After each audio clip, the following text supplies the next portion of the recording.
What's up, YouTube? My name is Jason, and this is my take.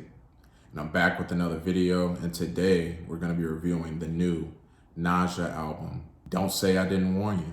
Now, this is the debut album from singer and Grammy Award-winning songwriter Nija. Now, check this out, because I thought this was really interesting. So, Nija is 24 years old, but before she turned 21, she had written songs for Beyonce, Jay-Z, Ariana Grande, and Lady Gaga at the age of 20, before she turned 21. That's insane. And she's won Grammys in that time as well, just for her songwriting. And I think that's just interesting. That's incredible, honestly. But now Nija is dropping her own solo project. Don't Say I Didn't Warn You over here. And I was curious because I've kind of seen this before. In a way, we've seen songwriters or prominent songwriters branch out to do their own thing, but it always doesn't, fare well for them. An example being Party Next Door.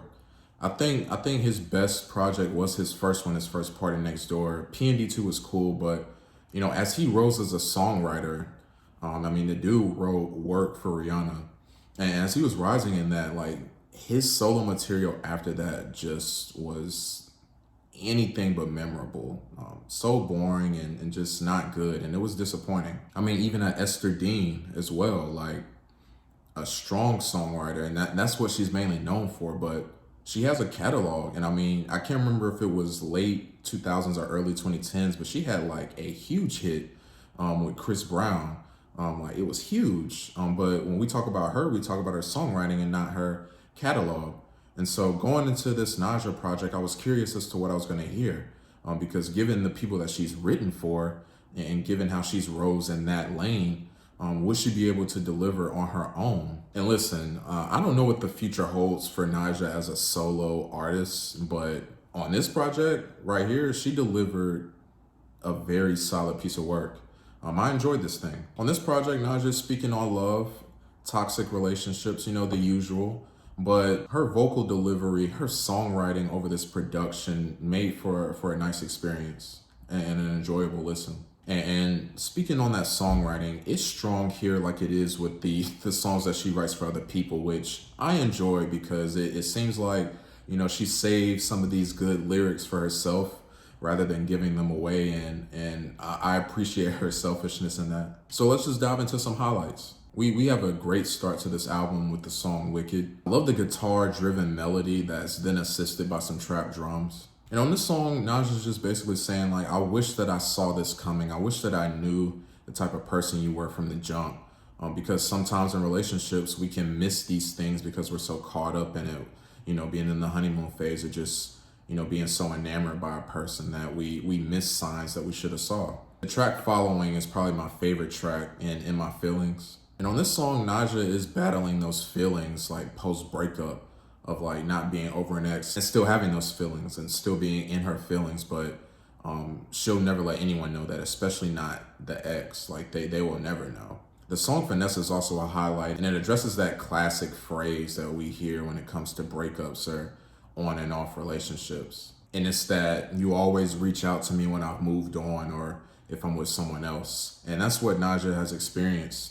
And she's now in a place, though, where she doesn't fall for that anymore. She knows the finesse. She knows the game that's being played. And no longer is somebody just going to get her back just because of the history and just the cycle of how things go. The song Rare is a song that I would play on a night drive. It just has that feel. And this song is really interesting because Nija is just describing what she wants out of a significant other. Just the love and the support that she needs and that she hasn't gotten.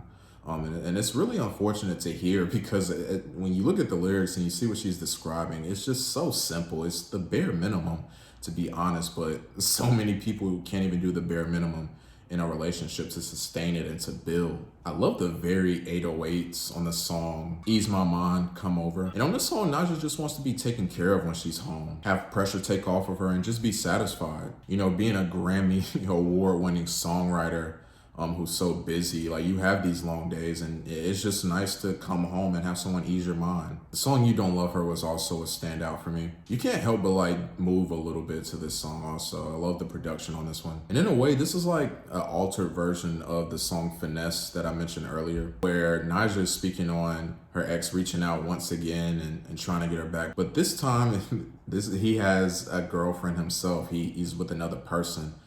And she's just calling it out and saying, like, I know what you're gonna do. It doesn't matter if you're single or if you have somebody. I know you're gonna come back. And it's just like, bro, like, whoever this ex is, like, man, like, you gotta do better, man. You're a little too predictable. Now, there were a couple of songs that, like, it's not that I didn't like them, they just felt weird in the track list. The first being the song Not One of Them. And it's weird because I really did enjoy the drill-like production on this track, but it felt really out of place for me in the track list. The same goes for the song Beautiful Eyes. This song was more underwhelming though compared to the other tracks. And with the drums and how it flowed, I kept thinking about the song Go Crazy from Chris Brown and Young Thug on their collab album. I just kept hearing that and it took my focus away from this song and what was going on. Like, it just felt the same in a way. It was really weird. But listen, overall, I was impressed and I thought Nija delivered a solid debut album. It has a very modern R&B feel when it comes to the production, and adding that along with Nija's songwriting, her voice and the delivery, it made for a great project. Of course, it wasn't perfect and it didn't blow me away, but what I heard from Nija here would definitely have me watching out for what she's gonna be doing going forward as a solo artist. And of course, her songwriting for others is gonna continue, but like, I'm really excited to see what she does herself moving forward. And I hope that she continues to save some of the sauce and the lyrics for herself as well, like she did here. So a solid debut, and it looks like Nija might not become one of those songwriters that isn't as memorable when it comes to their solo work, but we'll just have to see. I really enjoy what I heard, and I am confident in that. So I'm gonna give this project a 7 out of 10. What did you guys think of this new Nija album? Did you love it? Did you hate it? What were your favorite tracks? Let's have a discussion down in the comments. Thank you guys so much for watching. Tomorrow I'm gonna do an end of month quick review of some albums I didn't get to for January. Hope you guys join me. Please like and subscribe to the channel.